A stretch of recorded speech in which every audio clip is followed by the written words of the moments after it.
You're 14 years old, standing in a hall filled with 1,000 eyes. And the man who is supposed to protect you, your father, the most powerful ruler on earth, has just given your body away with a single drunken sentence. You don't understand at first. You only feel the room freeze. The musicians stop playing. The nobles stop breathing. Even the torches seem to flicker in disbelief. Across the banquet floor, the old general who requested you, a man older than your grandfather, is smiling. He knows your father cannot refuse. Not here, not in front of the entire empire. Your hands begin to shake. Your mother covers her face. Every woman in the hall knows exactly what has just happened. Your life is no longer your life. And your father, the King of Kings, doesn't look at you. He looks past you, at his reputation, at his pride, at the image of a god emperor he cannot afford to crack. When he speaks, he uses only one word. Granted. The guests applaud. The general bows. You stand there, swallowing a scream that no one will ever hear, because in this palace, a daughter's suffering is less important than a king's ego. And this quiet moment of public betrayal is where her story truly dies. Her name was Amestris, and what happened to her is one of the most disturbing examples of how absolute power destroys even the people it pretends to love. If hidden horrors of the past fascinate you, subscribe to Grim History, hit the like button, and once you reach the moment that unsettles you most, tell me where you're watching from. Let's begin. Now let me show you how a single decision made at a drunken banquet became the beginning of 14 years of psychological torture. Stay with me, because her story gets worse. You first have to understand the world she was born into, a world where one man's word could rearrange the fate of millions.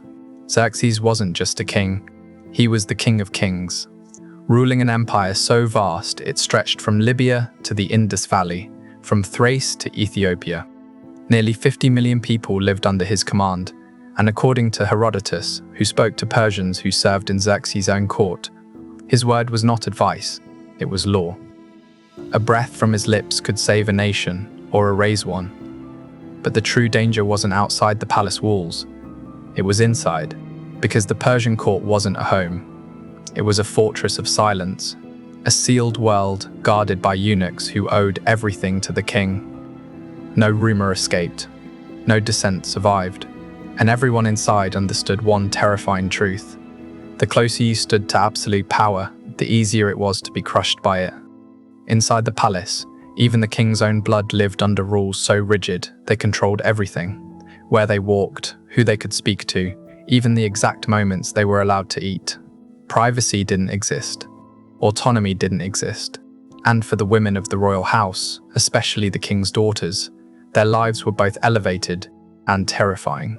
They were adored in ceremony, hidden in reality, treasures of the empire, with even less freedom than its servants. Royal daughters weren't celebrated in inscriptions. Most weren't even named in official records. They existed as political currency, bargaining chips, alliance tools, offerings wrapped in jewels. And if you think that sounds dark, the part that comes next is far worse. What happened to Amestris wasn't just tragic. It was something even her own people whispered about in fear. Because in a court where the king's will was absolute, a single mistake didn't ruin him, it ruined someone else. And for Amestris, that mistake was about to be made. Publicly, irrevocably, and in front of thousands. Amestris belonged to this world. But unlike many royal daughters, she occupied a strange position. She shared her name with Xerxes' principal wife, Amestris, the elder known in surviving texts for her fierce and sometimes merciless personality. The younger Amestris, however, was born to one of the king's secondary concubines, a woman of Bactrian blood.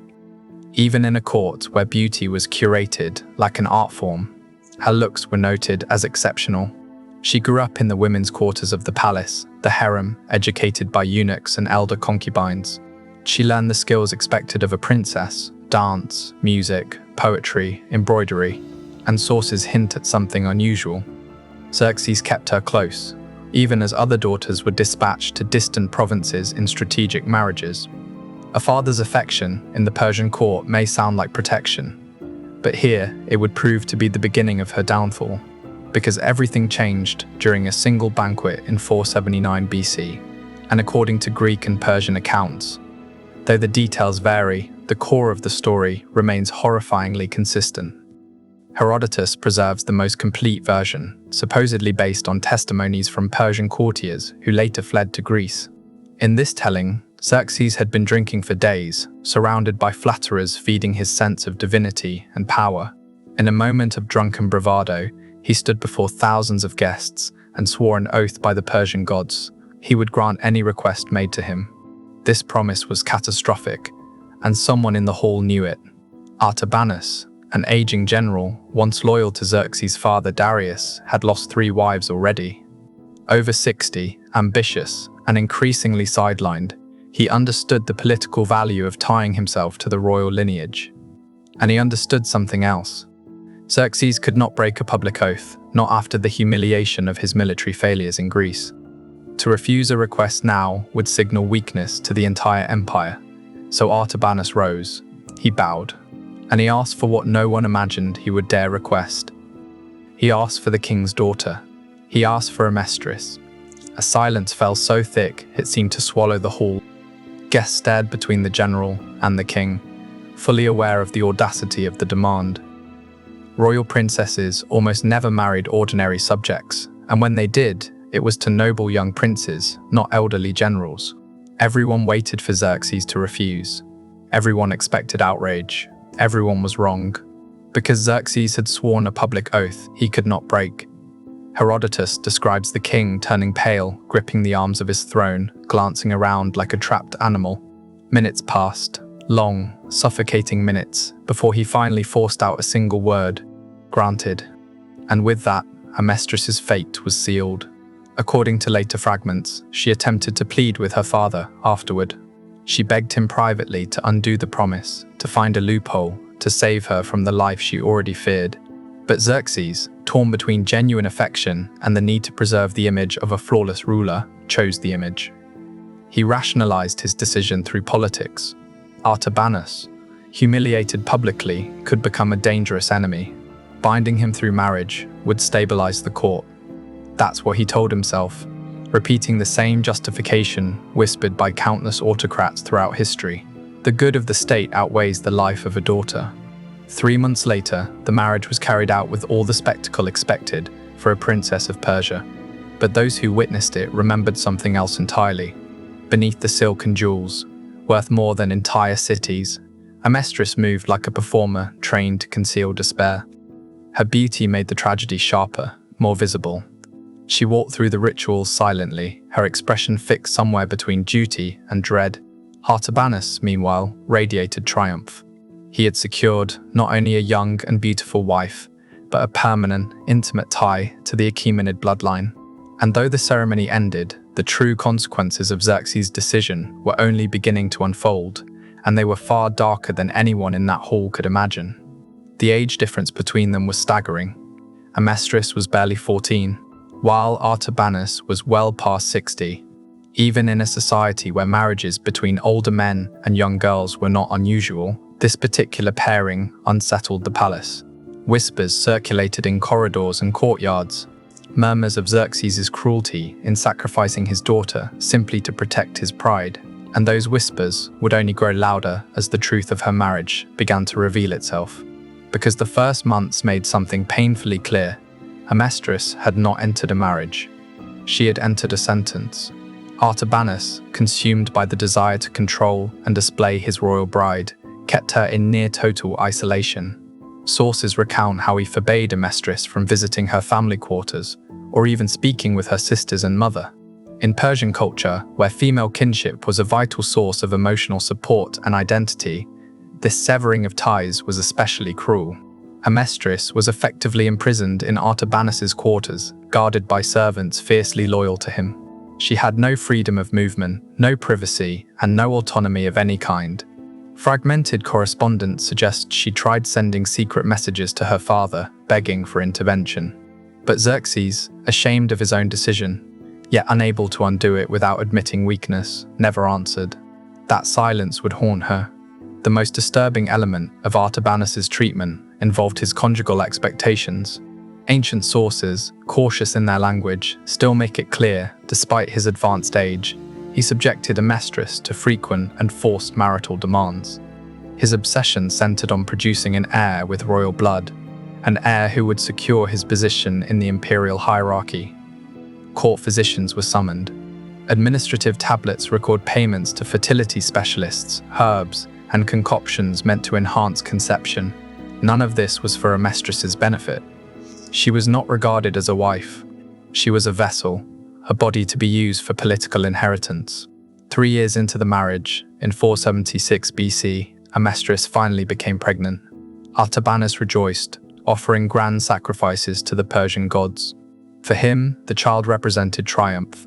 For Amestris, the pregnancy meant something far darker. She knew that if she delivered the heir he desired, she would be bound to him permanently. Mothers of royal children could not be dismissed, divorced, or released. Her fate would be sealed forever. Servants later described her pregnancy as overshadowed by profound sorrow. She spent hours staring out toward the palace gardens, where she once danced freely, tears sliding down her face in silence. She often refused food, forcing attendants to intervene. The girl who once moved with grace now moved only with dread. In her 9th month, she entered labor, a grueling ordeal that stretched across 2 days. Court midwives documented severe complications. When the child finally arrived, a boy Artabanus immediately named Xerxes, honoring his imperial grandfather. It was clear he was dangerously weak. Palace physicians doubted he would survive, but Artabanus ignored every warning and began planning ceremonies for the infant's presentation. Those ceremonies would never come. 10 days later, the baby died. Official records attributed the death to respiratory failure, but in the shadows of the palace, darker rumors circulated. Some whispered that Amestris, driven to utter despair, had taken the baby's life herself as the only escape left to her. Others claimed loyal servants, horrified by her suffering, had deliberately neglected the child. No evidence confirms any version. Yet the fact these rumors existed at all reveals how desperate and unbearable her life had become. And the whispers had consequences. The baby's death unleashed something terrible within Artabanus. Convinced that Amestris or her attendants were responsible, he became increasingly abusive and controlling. Servants reported hearing screams from behind closed doors. They saw Amestris with bruises on her arms and face. On one recorded occasion, Artabanus beat her so severely she remained bedridden for weeks. When her body healed, something inside her did not. Witnesses described a profound psychological collapse. The young woman who once pleaded, resisted, searched for small acts of freedom now moved through life like a shadow. She ate only when forced. She rarely spoke. She spent hours unmoving, staring at nothing, her spirit hollowed out. Xerxes was eventually informed of her condition. Only then did he seem to recognize the magnitude of what he had done to his daughter. Some sources suggest he attempted a discreet intervention, ordering Artabanus to treat Amestris more gently. But on this matter, the king's authority meant little. Artabanus, now tied to the royal family through marriage and aware that Xerxes had sacrificed his daughter to preserve his own image, understood the king's weakness. His power within the palace had grown, and he knew he could act without consequence, because the king who created her suffering was the same king who could no longer stop it. Artabanus responded to Xerxes' private warnings with veiled reminders. The king himself had consented to the marriage, and according to Persian custom, the treatment of a wife fell entirely under her husband's authority. To challenge that would be to challenge the very traditions that upheld imperial rule. And Xerxes, caught in a trap of his own making, stepped back. Amestris would remain with Artabanus, and her suffering would continue without interference. But history has a way of turning on the decisions we try hardest to ignore. 14 years after Amestris' marriage, everything changed. Xerxes was assassinated in a palace coup led by Artabanus and several conspirators. The motivations behind the plot were complex: succession politics, rival factions, long-standing grievances. Yet some accounts claim that Artabanus twisted Amestris' suffering into a justification for murder. He allegedly told his allies that Xerxes had become a weak tyrant, a man so lacking in judgment that he sacrificed his own daughter to maintain his image. It was a breathtaking display of hypocrisy. The very cruelty Artabanus inflicted became the excuse he used to kill the man who had allowed it. The coup succeeded for a moment. Artabanus seized control of the palace and ruled behind the scenes for 7 months. But eventually, Xerxes' son, Artaxerxes, rallied loyal forces, crushed the rebellion, and confronted the general in the palace. Artabanus was executed in a violent clash with the royal guard. His reign of influence ended with the same brutality he had inflicted on the young woman he imprisoned. One might imagine that Artabanus's death brought Amestris freedom, perhaps even joy. But the truth was far more tragic. By then, Amestris was 28 years old, yet witnesses described a woman who seemed decades older. Her hair had streaked with premature grey, her face hollow, her expression vacant. Artaxerxes, her half-brother and now great king, tried to restore her place in court. He offered her private quarters, servants, and the autonomy she had been denied. But Amestris rarely stepped outside her rooms. She refused banquets, ceremonies, and festivals. Servants noted she could spend entire days in silence, sometimes weeks without uttering a word. One day, musicians were sent to lift her spirits. They played a melody she had once danced to on that distant night in 479 BC, before everything was taken from her. As soon as she heard it, something inside her snapped. Amestris screamed, a raw and ruptured sound, and shattered their instruments before collapsing into tears. The first she had cried in years. She would not recover. Amestris died at the age of 36. Contemporary sources speak vaguely of prolonged illness, but modern interpretations suggest something far more devastating: slow self-starvation, a form of suicide that allowed her the only control she had left. Others point to severe depression leading to physical decline. Whatever the medical cause, those who lived alongside her understood the deeper truth. Amestris did not die in 457 BC. She died the night her father said, "Granted." Her body continued for 2 more decades, but her spirit had already been erased. Her story, unsurprisingly, was buried. Achaemenid royal inscriptions never mention her. Xerxes is remembered as the builder of Persepolis, the ruler who challenged Greece, not the man who sacrificed his daughter to preserve his pride. Only in Greek accounts, Herodotus and later chroniclers who gathered Persian oral traditions do fragments of her tragedy survive. Even there, she appears not as a fully realized human being, but as a footnote illustrating the excesses of the Persian court. Yet when we examine the surviving fragments, the administrative tablets, and the faint echoes in ancient texts, we can reconstruct the outline of a life shaped by suffering. Suffering born from a single impulsive decision made by a father, drunk on power, and surrounded by sycophants. Amestris' story forces us to confront a universal truth. The most devastating acts of violence are not always carried out by enemies or armies, but by those closest to us. Parents, rulers, guardians who wield unchecked authority without conscience. Xerxes did not strike her. He did not imprison her. He did not order her death. But through one careless promise, spoken to impress his court, he destroyed her just as surely as any torturer. This is the cruelty of absolute power, violence that leaves no visible wounds, yet breaks a life completely.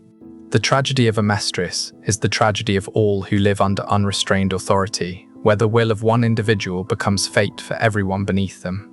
Her story, preserved only in scattered fragments across 2,500 years, reminds us that the greatest horrors often unfold, not in war or rebellion, but in the quiet decisions made behind palace walls.